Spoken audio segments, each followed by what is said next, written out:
السلام علیکم۔ Daily vlogging کے سفر میں آج کا ولاگ حاضر ہے اور اس کا عنوان ہے نثری نظموں کی سب سے مضبوط شاعرہ کون؟ جی آپ کو بتانا ہے کہ نثری نظموں کی سب سے مضبوط شاعرہ کون ہے۔ چلیں ولاگ شروع کرتے ہیں۔ میں ہوں آپ کا میزبان سہیل مارے صدیقی۔ آج 8 اپریل 2026 ہے اور بدھ کا دن ہے۔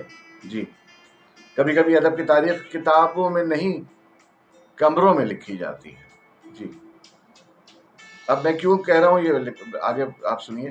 اور وہ کمرے ڈرائنگ روم کہلاتے ہیں۔ سن 70 کے اواخر کی دہائی یا سن 80 کے اوائل، یعنی 80، 81، 79، 80، 81 قمر جمیل صاحب کا ڈرائنگ روم، اور وہاں بیٹھے ہوئے چند بے چین لوگ، الفاظ کے مسافر، خیالات کے باغی اور وقت کے خلاف بولتے ہوئے شاعر۔ ان میں انور سین رائے، عذرا عباس، فاطمہ حسن، افضال احمد سید، احمد حمیش سب موجود ہیں۔ مگر ہر محفل میں ایک آواز ایسی ہوتی ہے جو بولتی کم مگر سنائی سب سے زیادہ دیتی ہے۔ جی، جو سب سے زیادہ سنائی دیتی ہے، اور اس کے حوالے سے وہ آواز کس کی ہے آپ کو بتانا ہے۔ اور اس دن وہ آواز تھی عذرا عباس کی۔ جی، وہ عذرا عباس تھی۔ نثری نظم وہ صنف ہے جہاں شاعری وزن سے آزاد ہو جاتی ہے مگر ذمہ داری سے آزاد نہیں ہوتی۔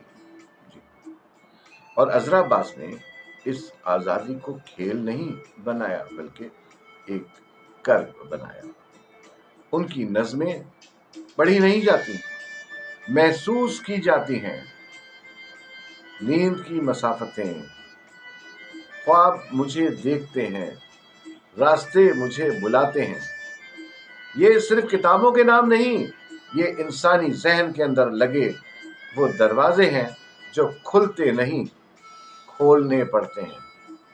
آپ ذرا غور سے سنیے گا اس ولاگ کے چند جو میں نے تحریر کیا ہے۔ اس میں آپ کو کچھ چیزیں یقینی طور پہ اس پہ سوچ و فکر کی ہیں۔ یہ صرف کتابوں کے نام نہیں، یہ انسانی ذہن کے اندر لگے دروازے ہیں جو کھلتے نہیں، کھولنے پڑتے ہیں۔ سن 80 کے آغاز میں جب نیند کی مسافتیں شائع ہوئی تو یہ صرف ایک مجموعہ نہیں تھا، یہ اعلان تھا کہ عورت صرف موضوع نہیں، خود بیانیہ بھی ہے، اور یہ بیانیہ نرم بھی ہو سکتا ہے اور خطرناک بھی۔ عذرا عباس 1950 میں کراچی میں پیدا ہوئی۔ کراچی یونیورسٹی سے اردو میں ماسٹر کیا، پھر پڑھانے لگیں۔ مگر سچ یہ ہے کہ وہ صرف نصاب نہیں پڑھاتی، وہ شعور پڑھاتی تھی۔ ان کے شوہر انور سین رائے خود ایک معتبر نام، مگر عذرا نے کبھی اپنی شناخت کسی کے سائے میں نہیں رکھی۔ انہوں نے لکھا اپنے لیے، اپنے اندر کے شور کے لیے۔ اور اب آتے ہیں آج کی طرف۔ آج کی جنریشن، جین زی بھی کہہ لیجیے ان کو، جی ہاں، وہی جنریشن جو ہر چیز اسکپ کر دیتی ہے، ریلیز دیکھتی ہے اور کتابوں کو لوڈنگ سمجھتی ہے۔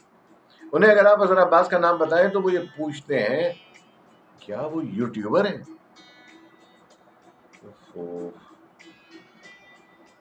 یہ وہ المیہ ہے جہاں شاعری زندہ ہے مگر قاری مر چکا ہے، جہاں لفظ باقی ہیں مگر معنی لاپتہ، اور ہم ادب کے وارث نہیں، صرف اس کے تماشائی بن گئے ہیں۔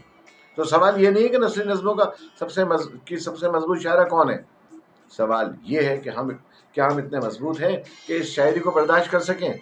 آج کا قاری کمزور نہیں، بس سچ سے الرجک ہو چکا ہے۔ جی، آج کا قاری جو ہے نا وہ کسی چیز سے نہیں، سچ سے الرجک ہے۔ یہ میں نے واضح طور پر پیغام دیا ہے آپ لوگوں کو کہ آپ اس پہ ذرا غور کیجیے گا۔ ابھی آپ سن رہے تھے ڈیلی بلاگ۔ میں ہوں سہیل مارے صدیقی۔ انشاءاللہ کل پھر ملیں گے ایک اور سچ کے ساتھ۔ تب تک اپنے اندر کے قاری کو زندہ رکھیے، کیونکہ جب قاری مر جاتا ہے تو شاعر بھی یتیم ہو جاتا ہے۔ اللہ آپ سب کو اپنی امان میں رکھے۔